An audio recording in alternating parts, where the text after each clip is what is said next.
Welcome back to Black to Aboriginal. Quick lesson today about compulsory education. Education to brainwash you to this colonial setting, Why are your core beliefs set to this colonial setting? Well, let's find out. You've been cheated out of your heritage, and you've been brainwashed by indoctrination. Yes, your core beliefs are all based on the colonial mindset. And this has been done to you on purpose. There's nothing wrong with you. It's what outsiders came here and did to your ancestors that made you who you are today. Allow me to illustrate this for you in a better way. Pay attention.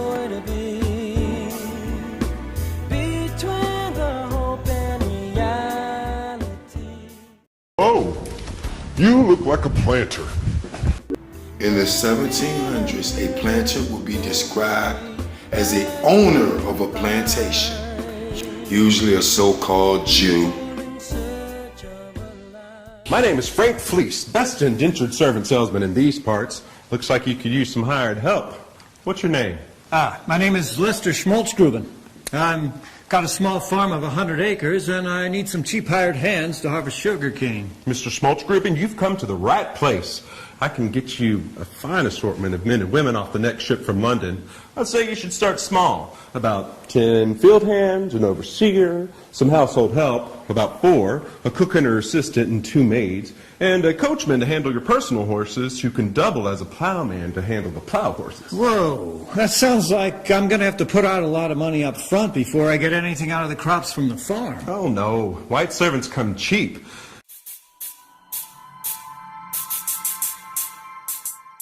White servants come cheap.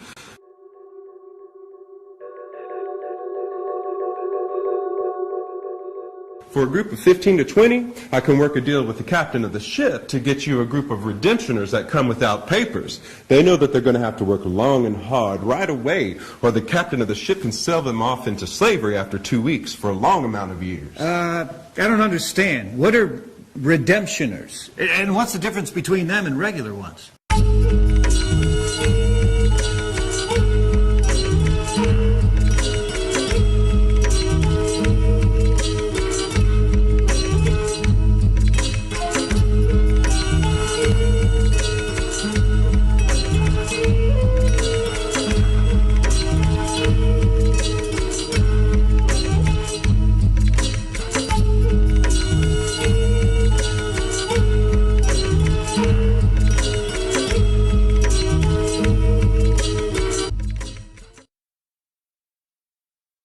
You see, redemptioners can't make any demands as they don't come with a fixed indenture for a fixed period of years. So we can get them for the full 7 years instead of the usual 4.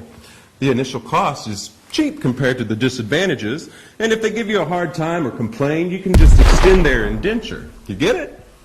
Yeah, sounds great. But are they easy to work with? Of course. All you have to do is feed and clothe them for 4 to 7 years. And then when they're done, I'll get you a fresh new batch and they can go free. Now, the initial cost to purchase them is about 10 to 12 British pounds and about 5 to 8 pounds annually to feed them. And with a good sugarcane crop in 1 year, I'm sure you can handle that. Wow. Before we get started here, I want to check out using regular slaves. Hello, Hank Hustler, importer of slaves from Africa, the West Indies, Cuba, and Jamaica. Please, have a seat. Yes, I want to start small, as I've only got 100 acres for sugar cane, and, well, I've never owned slaves before. I totally understand, and you've come to the right place. I know how to make deals with these ships' captains when they have unclaimed slaves. You look like a nice guy. Slaves used to average around 20 pounds sterling for Africans right off the boat. Women, around 15 pounds. Girls, much cheaper. But let me tell you, prices are going up. But I can still get, for my best customers, 25, 30 pounds sterling for prime African hands. Sometimes the best ones are 25, 30 pounds sterling for newly imported Africans. Prime domestic hands are much more. Wow, I had no idea they were so expensive. I just needed them for field hands to harvest sugar cane. I was considering buying white indentured servants because they're so cheap. That salesman over there, he told me he could get me servants for 10 or 12 pounds each. Well, let me tell you something that he left out of his sales pitch. Those lily white servants aren't worth the 7 years you've got them. They drop like cats and dogs in the heat. Especially these English ones, they can't handle this hot climate. On top of that, these are criminals that have been pardoned. They're savvy. They can trick you and they will steal from you. On top of that, they're also familiar with English law. So if you mistreat them or you beat them, it could be a real problem for you down the road. The docile and ignorant African doesn't pose that problem. I see. I didn't know about all of that. I think I want to check out his offerings, though, before I make up my mind. Please, suit yourself. Who are you? And what kind of work can you do? My name is Margaret Lurch. You can call me Maggie. I'm going to find myself a planter who I can wrap around my little finger. Isn't that a little too aggressive for a wench from the slums of London? No, I'm not. I just want to find a rich planter that I can manipulate. He's going to pay for those 7 weeks on that ship getting here. A tobacco or sugarcane farmer will do. And when my 7 years are up, I want to be given a nice wardrobe with pretty dresses. It's called freedom dues. I know my rights. What's that? You think I'm too demanding? Ooh, Just wait, you'll see. I better tell you something I didn't mention before. Now, if you don't like your servant or you find her difficult to deal with, you can sell her off to another planter. Price to be agreed upon, of course, for the remaining years of her indenture. I heard that. Are you some kind of a used horse trader who thinks he can sell me off like an old horse? Listen, you, I can sell you off to a horse manure farmer if I wanted to. Now just wait a minute. I want to read this to you. They're too savvy. And that one right there, she'll be quoting the Bible at you all day. Who are you? I'm Bonsie McGregor. I'm from Berwick upon Tweed. I fought in the Civil War against England. I'm a proud McGregor clansman and I want to be treated according to the Magna Carta. That's baloney. We don't run things according to the Magna Carta. That was the year 1215. This is 1760. He is just a military prisoner sent off here to the colonies. Probably Maine. Now hold on. I grew up at the Firth of Forth, and I am a proud McGregor clansman, descended from Gregor, son of King Alpin in the 8th century of Scotland. My family has always been loyal to the crown. Don't pull your Scottish ancestry on me. The Scottish Privy Council would be shipping this rabble off to the sawmills of Maine. And my freedom dues. I want a new bagpipe, and a McGregor tartan, and a case of scotch. I refer to Deuteronomy chapter 15, verse 14.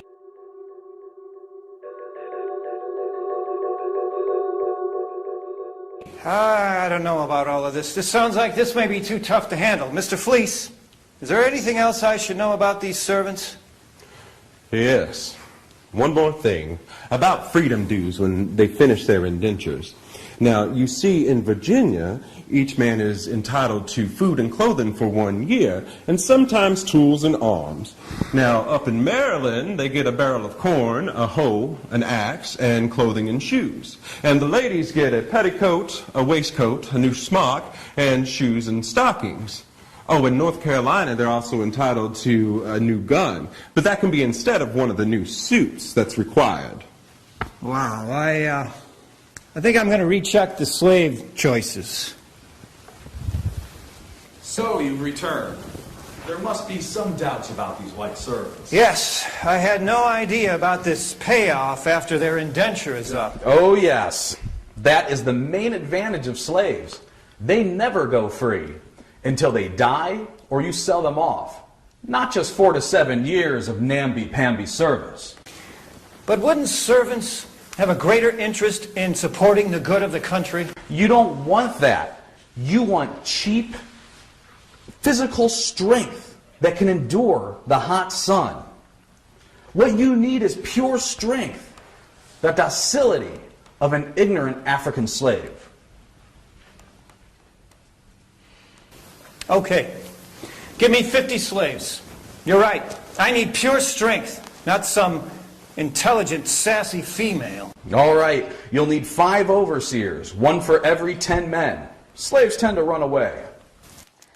I've been listening to your sales pitch, boss, and I have something to say. Mr. Smolchgroben, you're going to need these. You're going to have to put your slaves in chains until you've broken them in. And you're going to have to whip them daily to show them who's boss. And when they run off and you can't catch them with the hounds, you're going to have to shoot them with this. You mean I have to buy real bullets? You bet. Until they run off, or they're free, or they're dead, you're going to have to put aside your Christian ideals, the Bible, or whatever other foolishness you have in your head. Well,